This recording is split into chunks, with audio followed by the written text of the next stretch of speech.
Hello, it's Sunday afternoon now. I thought I'd do a quick update about where I am with the Land Rover. First of all, thank you to everybody that's subscribed to the channel so far. It's appreciated. Feel free to like if you like what you see in the video. I'll give you a quick walk around the Land Rover now and show you where we're at. So as you can see, the front end hasn't really changed very much. I've spoken about that in previous videos, but I'll just take you around the back. So we've removed the seat box. That's just there, lying up the back of the vehicle. That's off. A little bit more view of what's gone on inside here. A little bit of an update. This occurred a little while ago, but my dad very kindly has spent a bit of free time doing a little bit of a repair on that hole that I spoke about very early on in the chassis. It's obviously not finished as yet, but it's just painted to protect it while we carry on with other bits and pieces. So that's nice and structurally solid there again. Doesn't need to be an invisible weld there, although we will dress it a little bit more. You can see a little bit more of the transmission now. That's a gearbox with transfer box and the handbrake on a Land Rover. For those who aren't aware, the handbrake is actually this bit here, which is a brake drum mounted on the back of the gearbox. So I think you might remember me saying in a previous video that doesn't work. I don't know why, but when you pull on the lever, you can see movement on the actuator there for the handbrake. So I'm happy that pretty much everything is doing what it should be doing. It probably just needs adjusting. Fingers crossed, it'll be a nice straightforward repair. We've had a little bit of a decision as well. I was, as I previously said, going to leave the rear tub on and just try my best with the chassis, but now we're this far, it's pointless to not bother taking it off. So tomorrow's job, hopefully, is going to be to use the hydraulic lift to actually lift the tub off the chassis and suspend the tub out, so it will make it easy to work on the chassis underneath and hopefully deal with any horrible corrosion that might be present. It's difficult to see. You've obviously seen underneath as well in a previous video. There's a lot of things that need dealing with under there to make it last. But what was really surprising was most of the nuts and bolts that hold the tub on just came undone after nearly 40 years, which was really surprising given that there's quite a lot of rust on this thing. But yeah, you can sort of see where there were nuts and bolts here, there and there, hold the tub on. Because this has got the military side lockers on it for the water tanks. There's a few more fixings buried in here.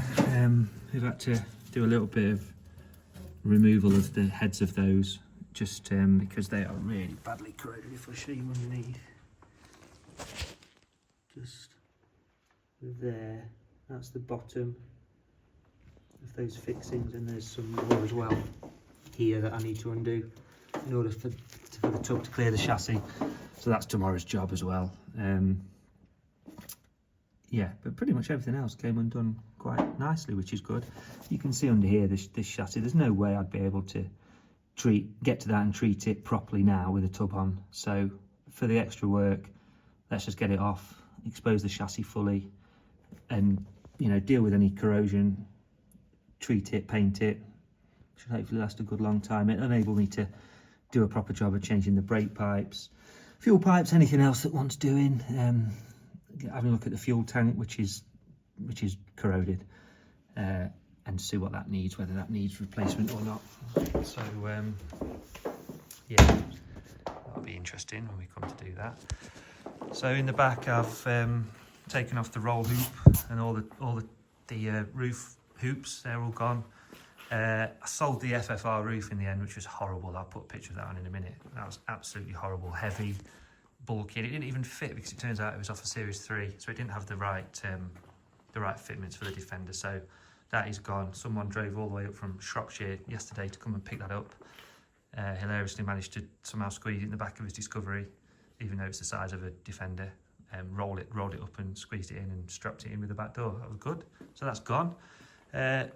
Little bit of something I found out is it was definitely a soft top, because here, this little square bit of paint you can see there, that is where one of the roll bar connections mounts to the rear tub, and that is the original green paint there. And going right up to it, where it stops, you can just see some desert sand paint there. It's a little bit more obvious on the other side.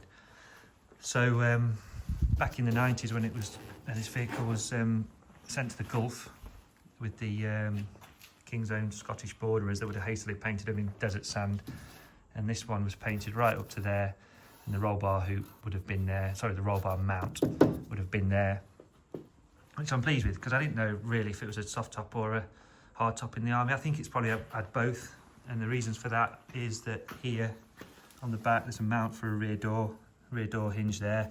There would have been another one about here on if it had a hard top, but I think it probably has had a soft top. Started off life as a soft top, went to a hard top probably at some point, and now it's back to being a soft top. So yeah, uncovering a few more bits and pieces about its military history, or its use prior to me anyway.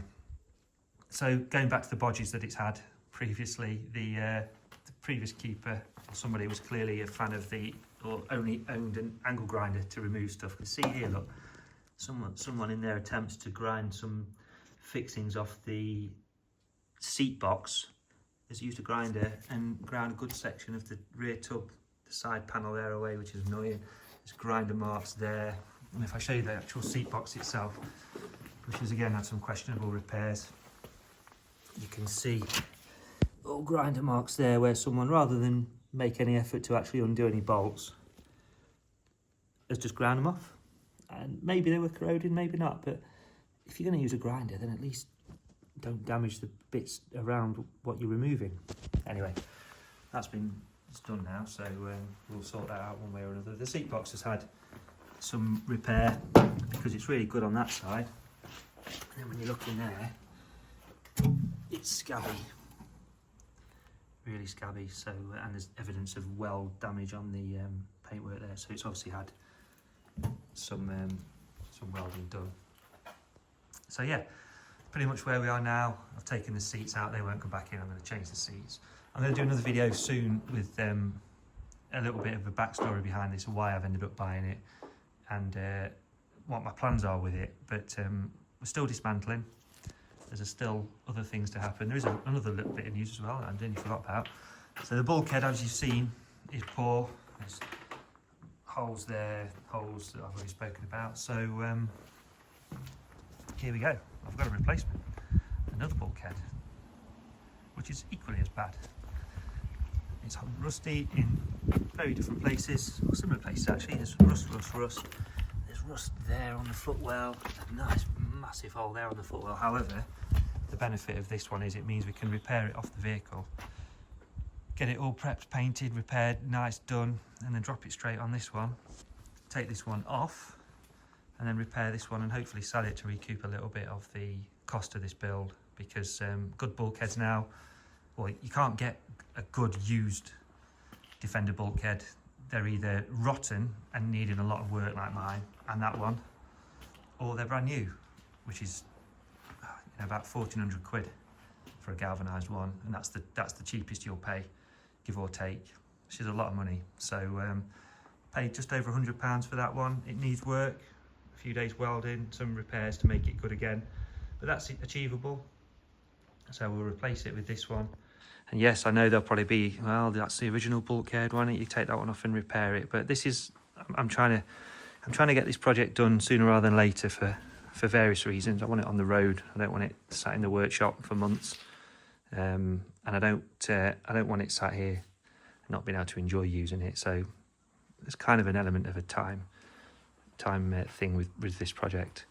So yeah, rear tub's going to come off tomorrow, expose the chassis. I'll do an update then, let you know what there is there, and thank you very much for watching so far.